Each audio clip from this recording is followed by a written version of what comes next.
All right, guys, we have our friend, the famous and infamous Jaxon Washburn.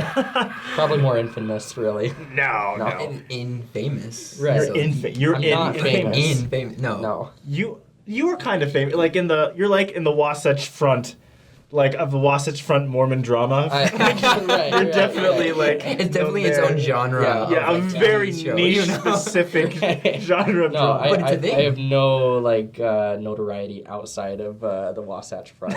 Let's But yet neither do we. So. Yeah, neither do we.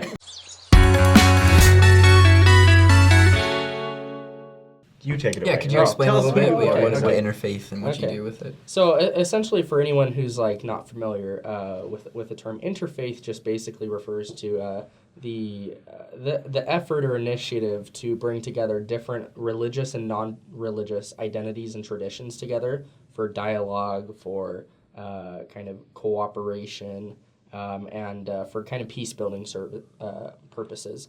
And it's really just meant to promote understanding, promote friendship, and in order to build bridges across kind of lines of difference between religious traditions. And so I do a lot of work with that. I'm personally a religious studies major from Arizona State University, and so religion, interfaith, and kind of the academic study of religion are all things that I'm very passionate about, and that's kind of my niche, if you will. If you don't mind me interrupting, it kind of sounds a lot like what the church did recently, a couple of years ago, with the Summit on the Family. Mm-hmm. Just the idea that just because, we know we're the true church. Mm-hmm. We know we're God's church on the earth, but that doesn't mean we think we're better than other people. Right. And then we don't appreciate the good that other religions have. Right. And, a lot of times, and this is actually something, that is concerning to me,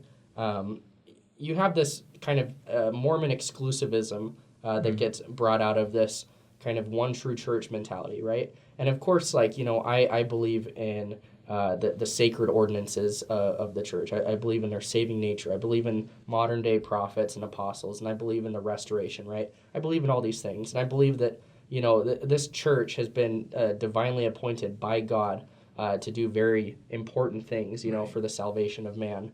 But at the same time, Mormon theology is very inclusive and open to truth being taught outside of its own religious tradition. We don't have the monopoly. Right, no, we have no monopoly on truth, and that's something that the church itself has been very kind of vocal about many times, both from its early beginnings with Joseph Smith, who was very passionate about religious liberty. He said, "Religious liberty inspires my soul." When he was running Nauvoo, for instance, I believe it was governor or mayor or something like that. Yeah, it was kind of like an interim. He's the head guy there. But essentially, you have the Nauvoo Charter that's created that establishes freedom of worship and belief for a variety of different religious traditions. And the really interesting part at the time, they included Muslims on that list, referred to them as Mohammedans, but went so far as to give Muslims freedom of belief. And this is, we're talking, Jacksonian 19th century. I was like, I don't think Illinois, there were any Muslims right? there. This is like frontier America. Yeah. And yet Joseph Smith, both and the early saints, both from the persecution they faced and their own theology, they were very passionate about making sure that other religious minorities and just other traditions, had similar rights and were respected and treated correctly. And so, that's something that's always been very integral to Mormonism, is this belief that other people can access God's truth, that they can receive revelation like we can, and that God raises prophets up in, a variety of places. He gives people light according to the rate that they're ready to receive it. So when we say that we're the one true church, we're not saying you're dumb. We're not saying you're wrong and bad. What we're saying is that we have a heavenly declaration given to us. A stewardship. Yes, that's a really stewardship good word on what we call priesthood authority. Mm-hmm. And the saving ordinances, available in the temple. Yes, we believe in the Savior himself. Yes, taught. and even ultimately for exaltation, right? Right. So when we say we have saving ordinances and we believe in salvation, we're not saying other people aren't saved. We're saying that God has given us the tools in the Revelation to become like him, to be exalted. So saved from eternal damnation, you're good. Okay, we're good. And it's like, and as members of the church, it would be very hypocritical to deny anyone, first of all, the right to practice the religion. You know, like Joseph Smith gave that example. It's in our Articles of Faith. It's integral to right. Yeah. Like we would not exist if freedom of religion did not exist. Yeah. And then second of all, to not support people in practicing the religion. You know, or figuring it out for themselves. Exactly. And just you know, and I think that has a lot to do with like cultural diversity, you know? Like we being a member of the church means you're accepting of other people's beliefs. And loving them and being excited for them when you know, I grew up in a town of 5,000 people, and in that small town of 5,000 people we had 14 different Christian denominations. Yeah. You know, it was just a lot of churches for a very small area. And majority of my friends, I didn't hang out with a lot of members of the church because, believe it or not, even though they were Mormon, we didn't have the same moral standards. Right. Yeah. But then there was this group of from a lot of different Christian denominations, but we all hung out together because we all had the same moral beliefs.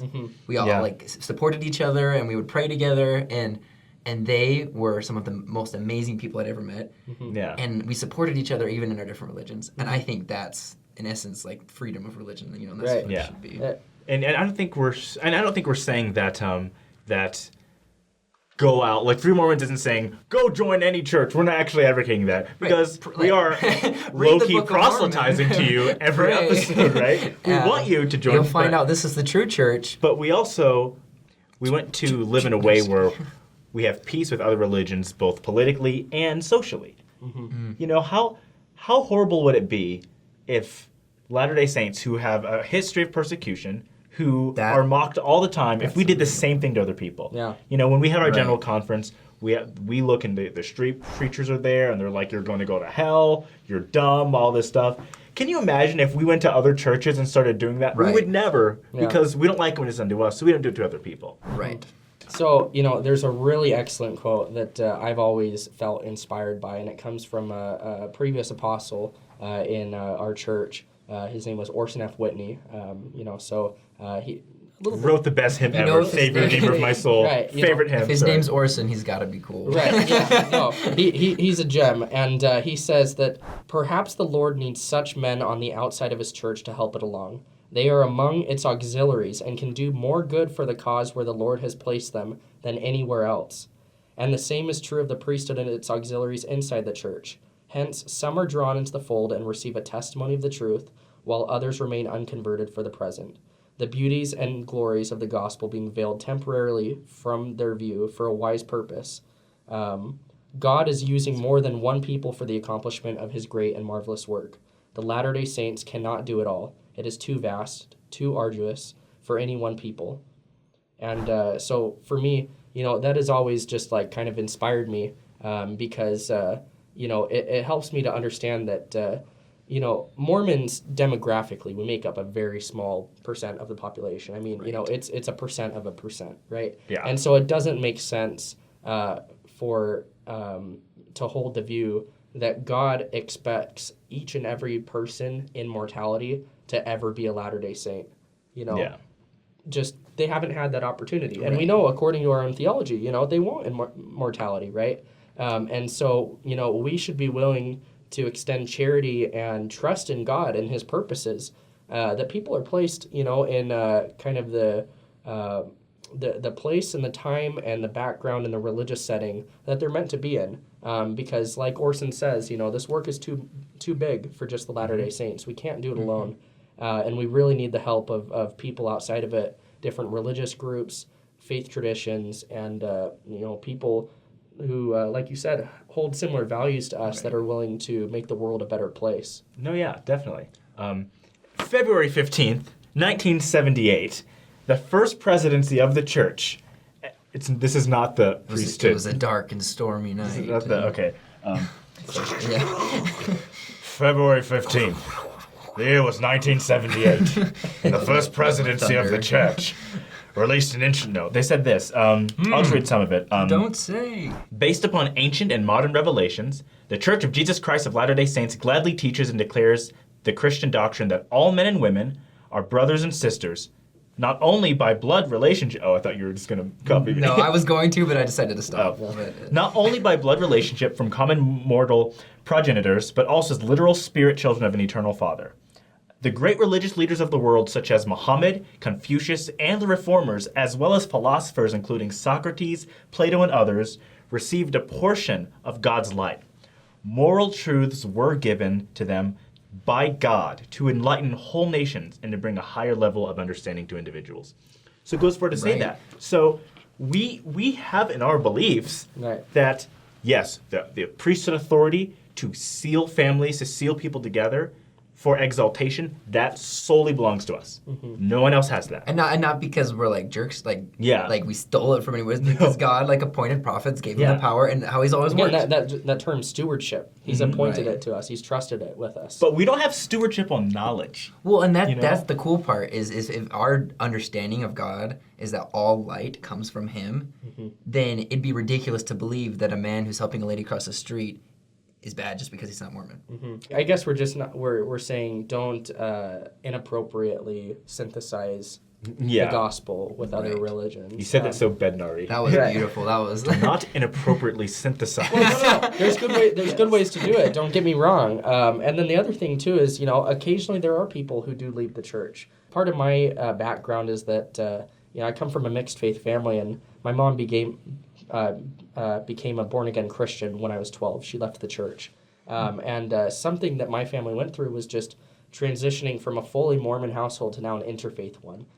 Me and my siblings would go to both churches every week. Oh, wow. And, I can honestly say that my mom is very courageous, and, I look to her as one of my personal heroes for doing that. Obviously we walk different paths and we've made different life decisions.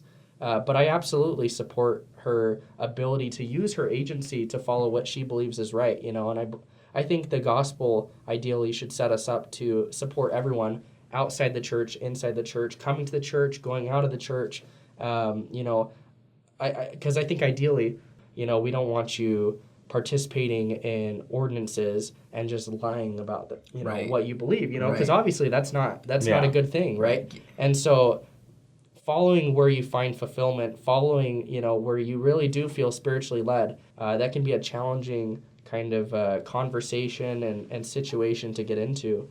But again, as Latter-day Saints, we also need to be charitable to people who make decisions like that as well. Yeah. We need to be supportive and loving. Don't have to agree, but that's the great thing about interfaith.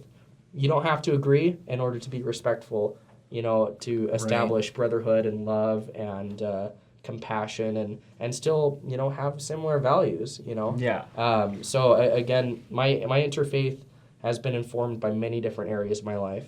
Part of it is from my mixed faith family, part of it is from my studies, but all of it has made me a more devoted disciple to Jesus Christ and to the teachings contained in His restored gospel. It's changed my life, and I'm so grateful for all the different experiences I've had that have done that.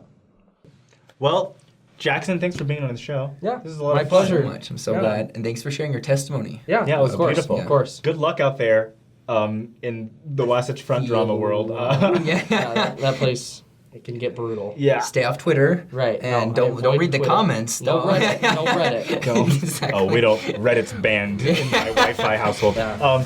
Be sure to subscribe to 3 Mormons on YouTube. Yes. Click the notification bell to be notified when our videos come up. And we are on Twitter, Instagram, Facebook, YouTube, MySpace. No, we're not. And my yearbook. Second Life. LinkedIn. Neopets.